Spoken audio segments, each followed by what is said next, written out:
Beberapa waktu ini dunia dihebohkan dengan wabah virus corona. Virus ini sudah menyerang ratusan orang di berbagai negara.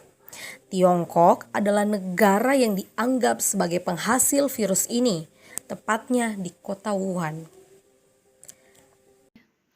Assalamualaikum warahmatullahi wabarakatuh. Perkenalkan, nama saya Nesa Raditya Wardana, kelas 7 Putra dari MTS Al-Basira Makassar. Saya akan menjelaskan sedikit tentang gejala dan cara pencegahan corona atau COVID-19. Pertama-tama mari kita lihat gejala klinisnya. Yang pertama demam, yang kedua batuk dan pilek, yang ketiga gangguan pernafasan, yang keempat sakit tenggorokan, yang kelima letih dan lesu. Mari kita lihat cara pencegahan dan penularannya. Yang kedua, tutup hidung dan mulut saat batuk dan bersin.